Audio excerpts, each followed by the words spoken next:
Suatu hari ada seorang wanita muslimah datang ke pasar Bani Kainuka, pasar orang Yahudi di daerah Madinah, untuk belanja sesuatu yang ia butuhkan dan perlukan.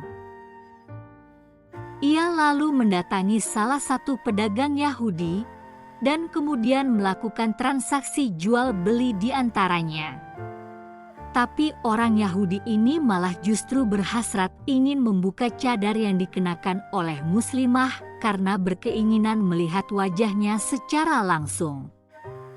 Muslimah itu lantas berusaha menghalau gangguan yang telah dilakukan orang Yahudi ini.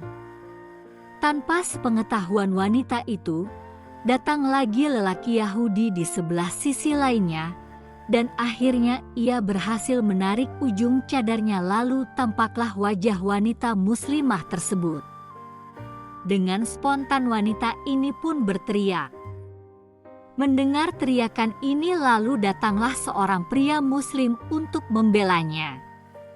Terjadilah perkelahian antara pria muslim dan Yahudi dan terbunuhlah orang Yahudi yang mengganggu muslimah tadi. Melihat kejadian itu, orang-orang Yahudi di sekitar tidak tinggal diam. Mereka langsung mengeroyok pria muslim tadi hingga ia akhirnya pun terbunuh. Ini adalah sebuah pelanggaran yang sangat besar. Mereka telah mengganggu wanita muslimah.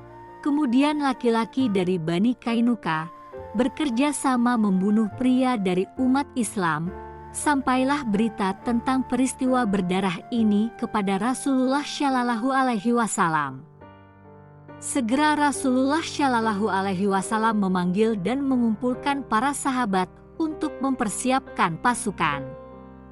Tapi orang-orang munafik serta gerombolan mereka Abdullah bin Ubay bin Salul memainkan peranannya.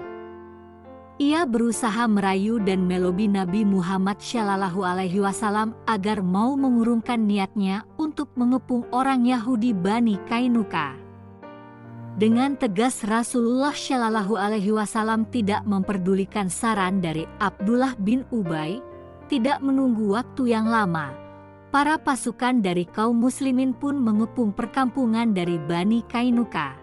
Rasulullah Shallallahu Alaihi Wasallam memimpin dan memobilisasi pasukan untuk membela seorang perempuan muslimah yang dilecehkan hingga tersingkap auratnya, serta membela darah dari seorang pria muslim yang telah tertumpah.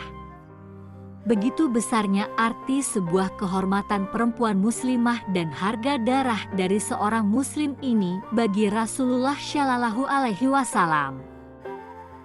Rasulullah Shallallahu Alaihi Wasallam siap untuk menanggung risiko kehilangan nyawa dari para sahabatnya demi untuk membela kehormatan seorang muslimah.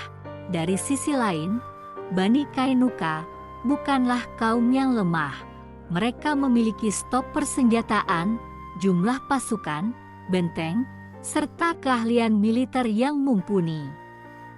Tapi tetap Rasulullah Shallallahu Alaihi Wasallam serta para sahabatnya tak gentar hadapi demi kehormatan seorang wanita muslimah.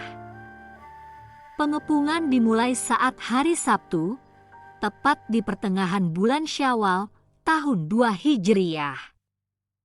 Pengepungan tersebut terus berlangsung selama 2 minggu lamanya. Hingga akhirnya ketakutan pun kian merasuk ke dalam pikiran dan jiwa para kaum Yahudi ini.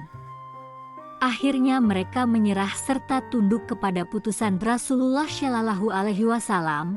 Rasulullah Shallallahu Alaihi Wasallam memberikan vonis hukuman mati bagi siapa saja orang-orang yang telah terlibat dalam peristiwa di pasar tersebut, yang melakukan tindakan keji dan melanggar perjanjian. Keputusan ini bukan hanya pelajaran untuk kaum Yahudi atas perlakuan mereka yang mencoba mengganggu martabat wanita muslimah serta menumpahkan darah umat Islam, akan tetapi sebagai hukuman atas gangguan-gangguan yang mereka lakukan dan lancarkan semenjak Rasulullah Shallallahu Alaihi Wasallam menetap dan tinggal di Madinah. Mereka mencela Allah, Rasul-Nya, mengganggu para sahabat, menebarkan isu-isu yang memecah belah, dan lain sebagainya. Wallahu a'lam bishawab.